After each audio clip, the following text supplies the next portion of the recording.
Hello friends, swell academy में आपका स्वागत है। दोस्तों, आज की इस वीडियो में हम यहां से जानेंगे कि शिक्षण के सूत्र क्या होते हैं और प्रमुख शिक्षण सूत्रों के बारे में विस्तार से जानेंगे। दोस्तों, एग्जाम में आपके क्वेश्चन यहां से ज़रूर बनते हैं। आपका बहुविकल्पीय में यहीं से बनेगा, अति लघुत्तरी में भी यहीं से बनेगा और दोस्तों लघुत्तरी में भी यहीं से क्वेश्चन आपका ज़रूर बनेगा, 100% बनेगा। तो दोस्तों, वीडियो को बिना स्किप किए हुए एंड तक जरूर देखिएगा। और दोस्तों, जिन लोगों ने अभी तक हमारे चैनल स्वेल एकेडमी को सब्सक्राइब नहीं किया, चैनल को फटाफट जरूर सब्सक्राइब कर लें, बेल आइकन को प्रेस कर लें, जिससे हमारी वीडियो की नोटिफिकेशन आपको सबसे पहले पहुंचे। दोस्तों, वीडियो को लाइक और अपने दोस्तों में ज़्यादा से ज़्यादा शेयर करें। दोस्तों, आपको बताते चलें कि 2015 से लेकर 2023 तक के जो भी एग्जाम में आए हुए क्वेश्चन है, चाहे वो बाल विकास और सीखने की प्रक्रिया, चाहे वो शिक्षण अधिगम के सिद्धांत, चाहे वो सोशल साइंस के हों, बहुविकल्पीय और अति लघुत्तरीय क्वेश्चन, ठीक है, उनकी वीडियो दोस्तों बनी हुई पड़ी है। तो उसका लिंक दोस्तों डिस्क्रिप्शन बॉक्स में मौजूद है। आप लोग लिंक पर क्लिक करके दोस्तों उन वीडियो को देख लीजिए, जिससे आपके जो बहुविकल्पीय प्रश्न और अति लघुत्तरीय प्रश्न है वो अच्छे से आपके तैयार हो जाएं। दोस्तों, अब आपके एग्जाम में बहुत ज़्यादा समय नहीं बचा है, तो आप लोग तैयारी विधिवत करिए, ठीक है। तो दोस्तों, यहाँ से हम शुरू करेंगे बिना देरी के आज की इस वीडियो को। और सबसे पहले जानेंगे कि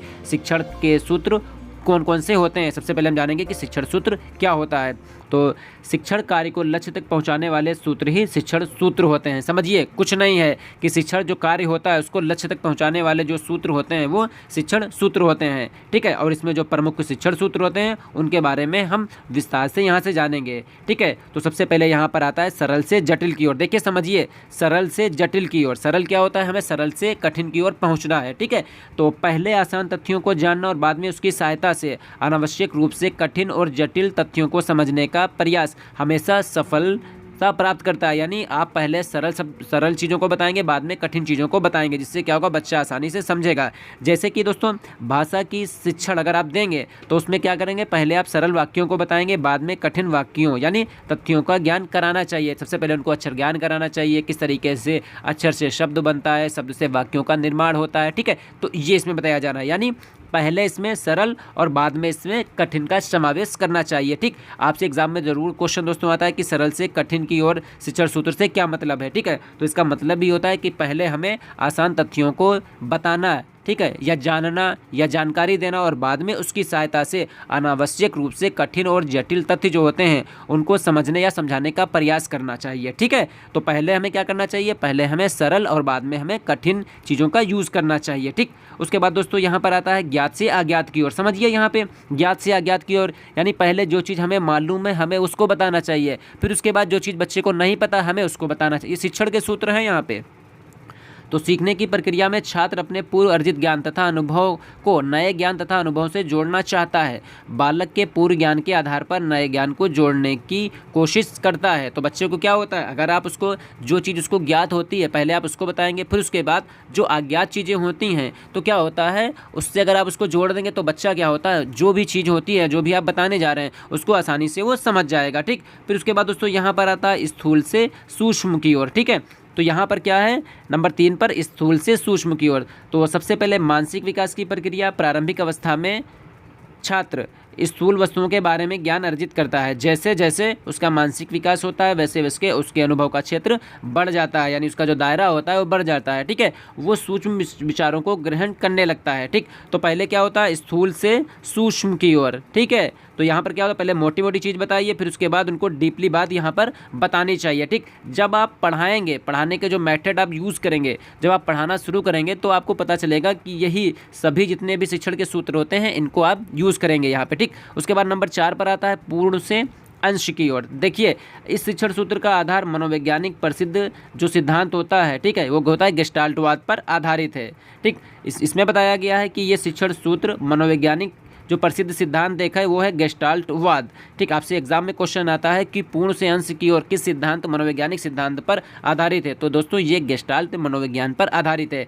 इसमें पहले पूर्व वस्तु को प्रस्तुत करके फिर उसके विभिन्न भागों का अध्ययन कराया जाता है, ठीक। तो इसमें बताया जा रहा है कि पहले जो भी आप पढ़ाने जा रहे हैं, जो भी आप बताने जा रहे हैं, उसके बारे में पूरी वस्तु आप प्रस्तुत कर देंगे, फिर उसके विभिन्न जो पार्ट होते हैं उनको आप प्रेजेंट करेंगे यहाँ पे, ठीक है। जैसे आप कोई होता है कि पेड़ होता है, ठीक है, आप पौधे के विभिन्न भागों को आप बताने जा रहे हैं, तो किसी पेड़ को आप लेके चले जाइए, ठीक है, जो छोटा सा पेड़ पौधा होता है उसको आप लेके चले जाइए, और पौधे के जो विभिन्न भाग होते हैं जैसे फूल हो गया, पत्तियाँ हो गई, कलियाँ हो गई, टहनियाँ हो गई, जड़ हो गई, ठीक है, तो इनके बारे में आप विस्तार से यहाँ से बताएंगे। तो क्या होगा, पहले आप उनको पूरी शीट दिखा दीजिए कि देखिए ये पौधा है, फिर इसके पौधे के विभिन्न भाग कौन कौन से होते हैं। तो बच्चा क्या करेगा, यहाँ पे वो साक्षात देख रहा है चीज़ों को। जब वो चीज़ों को देखेगा साक्षात तो क्या होगा, वो आराम से ये देख रहा करी, अरे ये तो पत्ती है, ठीक है, और ये तो फूल बना हुआ है इस तरीके से, ठीक है, तो बच्चा जानेगा ये फूल होता है, ये पत्तियाँ होती हैं, ठीक है, उसके बाद ये उसकी जो है टहनियाँ निकली हुई हैं, ठीक, ये उसकी रूट इस तरीके से, ये जड़ें होती हैं, यहाँ से आप बताएंगे कि जड़ कितने प्रकार की होती है।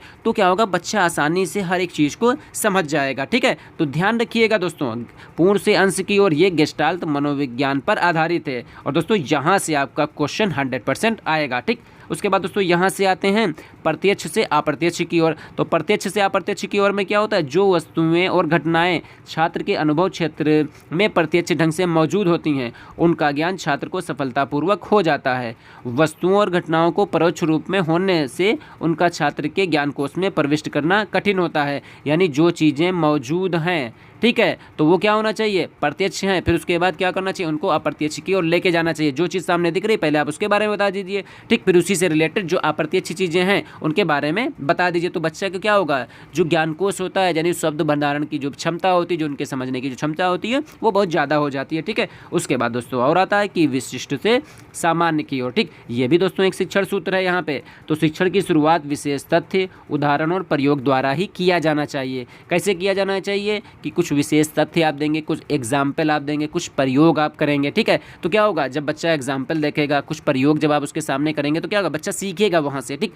सामान्यकृत तथ्य, सिद्धांत और संप्रत्यय आदि अपने आप में कठिन होता है। देखिए ये हो जाएगा कठिन, यहाँ पे कुछ सिद्धांत हो गए, संप्रत्यय हो गए, सामान्यकृत होंगे, तो ये अपने आप में कठिन होगा। जब आप उदाहरण प्रयोग देंगे तो प्रयोग करेंगे तो क्या होगा, बच्चा उसको आसानी से सीखेगा, ठीक है। शुरुआत में उन्हें समझना, ठीक है, छात्रों के लिए बहुत मुश्किल होता है। देखिए शुरुआत में बच्चों के लिए समझना टफ हो जाएगा। तो विशेष से सामान्य की ओर सूत्र आगमनात्मक विधि पर आधारित होता है, ठीक है। एक होता है आगमन विधि, एक होता है निगमन विधि। तो आगमन विधि में क्या होगा, हम विशिष्ट से सामान्य की ओर चलेंगे। विशिष्ट होते हैं, कुछ खास बातें बताई जाती हैं, फिर उसके बाद सामान्य बातों पर हम लेके चले आएंगे यहाँ पे, ठीक है, समझिएगा यहाँ से, ठीक। उसके बाद दोस्तों यहाँ पर आता है विश्लेषण से संश्लेषण की ओर, ठीक। तो इसमें क्या होता है कि विश्लेषण एक ऐसी प्रक्रिया है जिसमें किसी वस्तु के ढांचे और रचना को अच्छी तरह समझने के लिए उसे आसान भागों या तथ्यों या उसके अवयवों में अलग अलग उनको विभाजित कर दिया जाता है, ठीक है। विश्लेषण की प्रक्रिया द्वारा कठिन से कठिन विषय को भी आसानी से बनाया जा सकता है। क्यों बनाया जा सकता है, उसमें जो भी चीज़ें होती हैं उनको अलग अलग भागों में डिवाइड कर दिया जाता है। जब हम किसी चीज़ को अलग अलग भागों में डिवाइड करते हुए पढ़ेंगे तो क्या होगा, आसानी से समझ में आ जाता है। सोशल साइंस को लीजिए, जैसे आपका सामाजिक अध्ययन जो है, ठीक है, तो सामाजिक अध्ययन में क्या है, पहले आप इतिहास पढ़ेंगे, ठीक, उसके बाद आप भूगोल पढ़ते हैं, फिर उसके बाद इसमें नागरिक शास्त्र पढ़ते हैं, फिर उसके बाद यहाँ से अर्थशास्त्र पढ़ते हैं, ठीक। तो यहाँ पर क्या है, अगर एक साथ ही और उसको क्या किया गया, यूनिट में बांटा गया, यूनिट से अलग अलग चैप्टर में बांट दिया गया, तो क्या होता है, समझते हुए आसानी हो जाती है आपको, ठीक है। अगला फिर यहाँ पर आता है अनुभव से युक्तिपूर्ण की ओर। तो दोस्तों यहाँ पर आएगा शिक्षण अधिगम प्रक्रिया का आरंभ नियमीकरण और व्याख्या के स्थान पर जो छात्र देखता है, जो अनुभव करता है, उसके आधार पर हमेशा करना चाहिए, ठीक है। यानी ये सबसे बेहतर होता है।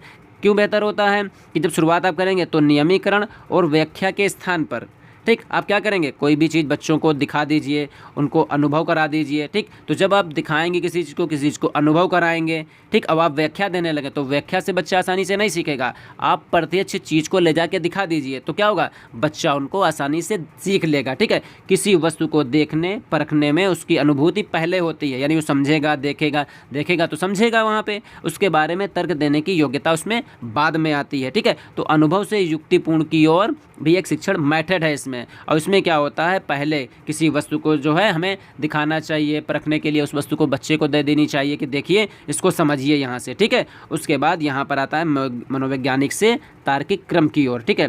तो मनोवैज्ञानिक दृष्टिकोण शिक्षा की प्रक्रिया के शिक्षण और अधिगम के मनोवैज्ञानिक सिद्धांतों के महत्व का प्रतिपादन करता है। इसके अनुसार शिक्षक का केंद्र बिंदु क्या होता है, छात्र होता है, ठीक है।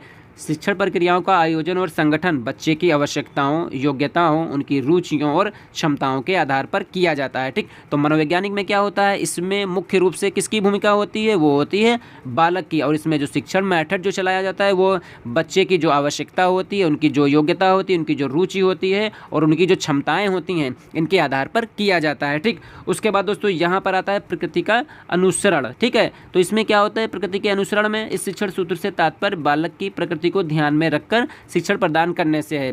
शिक्षक को चाहिए कि वो जो भी बात बताए वो बालक के मानसिक और शारीरिक विकास के अनुरूप ही होनी चाहिए। ठीक है, यानी जितना बच्चा सीखना चाह रहा है, ठीक है, उतना ही उसको सिखाना चाहिए। बच्चे का मानसिक स्तर भी हमें ध्यान में रखना चाहिए। ठीक है, और उसके बाद उनका शारीरिक जो विकास होता है उसका भी हमें ध्यान रखना पड़ता है कि किसके अनुरूप मानसिक स्थिति और शारीरिक जो विकास होता है उनके अनुरूप जो होगी वो शिक्षण की व्यवस्था यहाँ पर करनी चाहिए। ठीक है, तो दोस्तों आज की इस वीडियो में हम लोगों ने यहाँ से शिक्षण सूत्रों के बारे में जाना, प्रमुख शिक्षण सूत्रों के बारे में विस्तार से अध्ययन कर लिया। दोस्तों क्वेश्चन आपका यहीं से आएगा, एग्जाम में क्वेश्चन आएगा सरल से कठिन की ओर, शिक्षण सूत्र से आप क्या समझते हैं, ज्ञात से अज्ञात की ओर शिक्षण सूत्र क्या होता है। ठीक है, स्थूल से सूक्ष्म की ओर शिक्षण सूत्र से क्या आशय है। तो दोस्तों इनको अच्छे से समझ लीजिएगा। ठीक है, आपका 1 नंबर बहुविकल्पी, 1 नंबर आपका अति लघुत्तरी प्रश्न और 2 नंबर आपका लघुत्तरी प्रश्न दोस्तों यहीं से 100% आएगा। तो उम्मीद करते हैं दोस्तों यहाँ से जो भी बताए गए पॉइंट हैं वो आपको अच्छे से समझ में आ गए होंगे। दोस्तों अगर फिर भी कहीं पर भी कोई भी कंफ्यूजन हो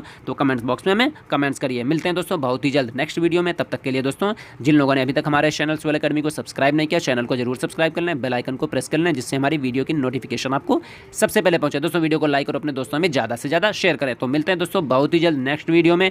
तब तक के लिए दोस्तों अपना ख्याल रखिए और अपनी स्टडी को कंटिन्यू जारी रखिए।